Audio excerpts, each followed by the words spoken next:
എല്ലാ ഐഡിയ കിട്ടും. ഐഡിയ കിട്ടുമെന്ന് ചോദിച്ചോണ്ടിരുന്ന ഞാൻ അവിടെ നിന്ന് ഐഡിയ കണ്ടുപിടിക്കുക ആലോചിച്ചോണ്ടിരിക്കുകയല്ലേ. അല്ലേ വളരെ മോശമാണ്.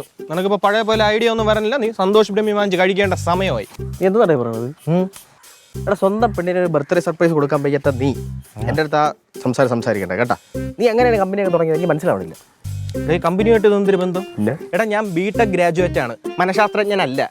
പിന്നെ നീ യന്ത്രങ്ങളുടെ പ്രവർത്തനം എങ്ങനെയാണെന്ന് ചോദിച്ചാൽ നിനക്ക് ഞാൻ മനോഹരമായിട്ട് പറഞ്ഞുതരും. പക്ഷേ ഈ പെണ്ണുങ്ങളുടെ മനസ്സ് മനസ്സിലാക്കണേ എനിക്ക് അറിഞ്ഞൂടാളിയാ. എനിക്കും മനസ്സിലായിട്ടില്ല.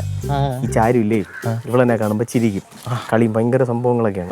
പക്ഷെ ഇവളെ മനസ്സിൽ എന്താണെന്ന് ഇതുവരെ എനിക്ക് പിടിയിട്ടില്ല. ഞാൻ ആലോചിച്ചോണ്ടിരിക്കും. പിന്നെ ആലോചിച്ചാൽ പോര്. എൻ്റെ കാര്യത്തിൽ ഒരു തീരുമാനമായിട്ട് നിന്റെ ആലോചിച്ചാൽ പോര്. കാര്യത്തിൽ ആലോചിച്ചിട്ട് ഒരു ഐഡിയ ഉണ്ട്. ആ ഐഡിയയാണ് എനിക്ക് വേണ്ടത്. നിന്റെ മൈൻഡിൽ വരുമെന്ന് എനിക്ക് അറിയായിരുന്നു. പറ. സംഭവം എന്ന് പറഞ്ഞു കഴിഞ്ഞാൽ നമ്മളവിടെ ഇമോഷനിൽ കയറി പിടിക്കണം. അല്ല, ബർത്ത്ഡേ ആയിട്ട് അവിടെ കയറി പിടിച്ച മോശമില്ലേ? അതല്ല ഞാൻ ഉദ്ദേശിച്ച ഇമോഷൻ തന്നെ വികാരമല്ല. പിന്നെ ഞാൻ ഉദ്ദേശിച്ചത് തന്നെ അവളുടെ ഫീലിങ്സിൽ നമ്മൾ ടച്ച് ചെയ്യണം. എടാ അളിയാ തൊടുമ്പോഴല്ലേ ഫീലിങ്സ് വരണേ. നീ പോടെ, നിന്നെ നടക്കണ്ടേ. നീ എന്തിനാ എനിക്ക് മനസ്സിലാവത്തുണ്ടല്ലേ ഞാൻ ചോദിക്കണത്. ഞാൻ ഒരു കാര്യം പറയാം.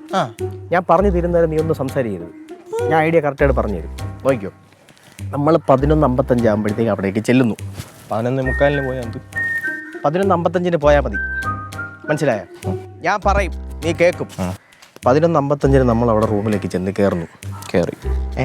അല്ല അവിടെ ജയൻ കാണൂലേടാ. എടാ ഞാൻ ഒന്ന് പറഞ്ഞു. എടാ ജയനൊന്നൊരു വിഷയമില്ല, ജയനൊക്കെ നമുക്ക് ഡീൽ ചെയ്യാം. 11:55 നമ്മൾ കയറുന്നു, ഇവർക്ക് ഇഷ്ടപ്പെട്ട ഒരു സർപ്രൈസ് നമ്മൾ കൊണ്ട് കൊടുക്കുന്നു, കാര്യമെല്ലാം സെറ്റാക്കുന്നു. എടാ ഈ സർപ്രൈസ് എന്ത് കൊടുക്കുന്നല്ലേ ഞാൻ ചോദിക്കണം ഇത്രയും നേരമായിട്ട്. സർപ്രൈസ് വാങ്ങാൻ എടാ വരുന്നു കടയിൽ പോയിരുന്നോടാ, കുറച്ച് സാധനം വാങ്ങിക്കാണ്ട്.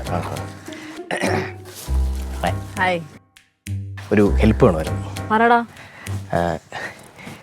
ഷാമിനെ അവന്തി ഒന്ന് കാണാൻ വേണ്ടിയിട്ട്, ഒന്ന് ഇമ്പ്രസ് ചെയ്യിപ്പിക്കാൻ വേണ്ടിയിട്ട്, സാധനം കൊടുക്കാൻ വേണ്ടിയിട്ട് അടുക്കള വാതിലൊന്ന് തുറന്നിടൂ. അടുക്കള വാതില് രാത്രി വൃത്തിയായിട്ടവനെ. നീ എന്നോട് എന്താ സംസാരിക്കുന്ന? അടുക്കള വാതിൽ തുറന്നിടാനോ? അത് രാത്രി നിനക്ക് കയറാനാണ്? നിനക്ക് എന്തെന്നെ പറ്റി വിചാരിച്ചേ? അയ്യോ അതങ്ങനെയല്ല സംഭവം. നാളെ ഞാൻ പറഞ്ഞതിലുള്ളൊരു തെറ്റാണ്. നമ്മളെ ബർത്ത്ഡേ ആയതുകൊണ്ട് എനിക്ക് ഒരു സർപ്രൈസ് കൊടുക്കണം എന്നുള്ളൊരു ആഗ്രഹമുണ്ട്. അപ്പോൾ 11:55 അവിടെ ഒന്ന് സർപ്രൈസ് കൊടുക്കും. ബർത്ത്ഡേയോ അവന്തിയുടെയോ? നാളെ അവളുടെ ബർത്ത്ഡേ ഒന്നും അല്ല. ബർത്ത്ഡേ അല്ലേ? ചുമ്മാ ഒരു ഉടായ്പും കൂടെ ഇറങ്ങിക്കോളൂ രണ്ടുപേരും. നാളെ ബർത്ത്ഡേ ആണോ? എടാ സുഖറുണ്ടായിരുന്നു പറഞ്ഞു. അതായത് വേറെ കാര്യമുണ്ട്. നിനക്ക് ചെയ്യാൻ പറ്റത്തില്ലെന്ന് പറയാൻ കാര്യം എന്ത്? നിന്റെ ഓരോ കാര്യങ്ങൾക്ക് ഞാൻ നിന്നിട്ടില്ലേ? എന്തൊക്കെ കാര്യങ്ങൾ ഞാൻ നിന്നിട്ടുണ്ട്. അപ്പൊ എന്റെ ഫ്രണ്ടിന് ഒരു കാര്യം ചെയ്തു തരാന്ന് പറഞ്ഞാൽ മോശമാണ് കേട്ടോ അത്.